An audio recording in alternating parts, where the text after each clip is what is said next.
আসসালামু আলাইকুম। আমার চ্যানেলে মিস বেঙ্গলি নিশাত থেকে সকলকে স্বাগতম জানাচ্ছি। আমি নিশাত ফারজানা। আলহামদুলিল্লাহ আমি ভালো আছি। নিশ্চয় আপনারাও ভালো আছেন। সেই অল্প বয়সে বিয়ে হওয়া ছোট্ট মেয়েটি, যা আমি কোনো কিছুই পারতাম না। তবে আমার শাশুড়ি মা একদিন বলেছিল, মা, কেউ শিখে আসে না, আস্তে আস্তে শিখে নিতে হয়। আমি ঠিক সাধারণ একটা মেয়ে, যা কতটুকু চাউলে কতটুকু পানি দিলে যে ভাত হয় সেটাও আমি জানতাম না। তো আমার বিয়ের পর থেকেই কাজ শেখা, কিছুটা শাশুড়ি মায়ের কাছ থেকে, কিছুটা আমার মায়ের কাছ থেকে, এই যে এইভাবেই শিখছি আস্তে আস্তে। এই যে পিঠা বানানোটাও ব্যতিক্রম কোনো কিছুই না, এটাও আমি শিখেছি আমার শাশুড়ি মায়ের কাছ থেকে। বাসার সবাই বলছিল কিছুদিন ধরে পিঠা বানাইতে, তাই বানাই ফেললাম। এই তো শীতও চলে যাচ্ছে দেখতে দেখতে। আজকে সকালের নাস্তায় চিতই পিঠা খাইছিলাম নতুন খেজুরের গুড় দিয়ে, আর কিছুটা দুধেও ভিজাইছিলাম।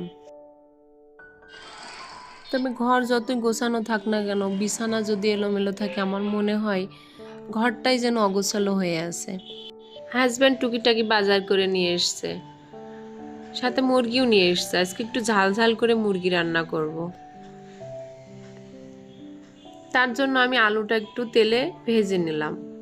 ভেজে নিয়ে গরম তেলের উপর দারচিনি, এলাচ, গোলমরিচ এগুলো আমি হামানদস্তি দিয়ে একটু থেতো করে নিয়েছি, যাতে মশলাগুলো একটু ফেটে গেলে ঘ্রাণটা ভালো বের হবে। তারপর পেঁয়াজ আর কাঁচা মরিচের যে লাল লালগুলো থাকে এগুলো আমি সুন্দর করে ভেজে নিয়েছি। একটু ব্রয়লার মুরগির মাংসে লাল লাল ঝালগুলা দিলে কালারটা খুব সুন্দর আসে এবং খেতেও খুব ভালো লাগে। এর জন্য দিয়ে দিলাম আদা, রসুন, পেঁয়াজ,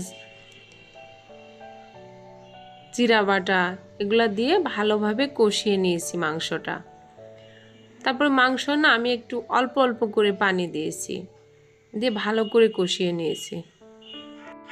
আজকে দুপুরের রান্নায় ছিল মুরগির মাংস, বাটা মাছ দিয়ে আলু দিয়ে ঝোল করছিলাম, আর পালং শাক আলু দিয়ে একটু মাখা মাখা করে ঝোল করছিলাম।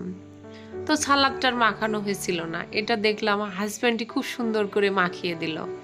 ও না আমার অনেক কাজেই হেল্প করে, ওকে ছাড়া আমি কোনো কাজই সম্পূর্ণ করতে পারি না। এই যে দেখুন, কিছুদিন আগে আমি একটা কাছের সাইড কর্নার কিনে নিয়ে এসেছিলাম। আমি না এটা পারছি না, মনে মনে করছি যে হাজব্যান্ডই এটা খুব ভালো মতো পারবে। তো দেখুন, রীতিমতো আমরা যুদ্ধ করব এটা নিয়ে। অনেক চেষ্টা করার পরও আমরা এটা সেট করতে পারছিলাম না। তো ভিডিও দেখে শেষমেশ এটা আমাদের কমপ্লিট করতে হয়েছে। এর মধ্যে একটু হাসিও পাচ্ছিল। আমার মেয়েটা দেখেন, ওর মধ্যে হাত লাগাচ্ছে আর ভাবতেছে ও মনে হয় এই কাজগুলা পারবে। ও উৎসাহ নিয়ে কাজগুলা করার চেষ্টা করতেছে। আসলে ও কি ছোট মানুষ এগুলো পারে বলেন তো? তারপরও ভাবতেছে যে বাবা মা করতেছে, আমিও হয়তো এটা পারবো।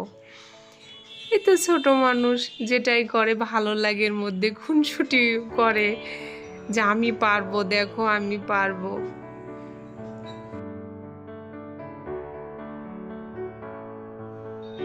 ওই র্যাকের সাথে আমি আরো কিছু কেনাকাটা করছিলাম। এই যে কড়াইটা আমাকে চায়না বলে দিয়েছে দোকানওয়ালা, আদৌ এটা চায়না কিনা আমি জানি না, তবে এই কড়াইটা আমার কাছে উনি 1000 টাকা নিয়েছে। আর একটাও কড়াই কিনছি ঢাকনা সহকারে, এটা কিয়ামের। আর একটা ডিস্কো পাতিল কিনছি। রান্নাঘরে চামচ খুন্তি রাখার জন্য একটা জিনিস কিনছি। তারপর বিকালে এই যে দুজনে বুড়া বুড়ি একটু ঘুরতে যাব, তাই রেডি হলাম। দেখুন তো আমার রুমের কি অবস্থা, সব এলোমেলো হয়ে গেছে। আমি এক জায়গায় বাইরে গেলেই না এরকম হয়, ডিসিশন নিতে পারি না যে কোনটা পরে বাইরে যাব, বুঝতেই পারি না। তবে শেষমেশ হাজব্যান্ডে জিজ্ঞেস করছি যে আমি কোনটা পরে বাইরে যাব। শীতের সময় না এত সুন্দর সুন্দর ফুল ফুটে, এগুলা দেখতে এত ভালো লাগে। তবে আজকের ব্লগটি আমি এখানেই শেষ করছি। ভালো থাকবেন, সুস্থ থাকবেন। আল্লাহ হাফেজ।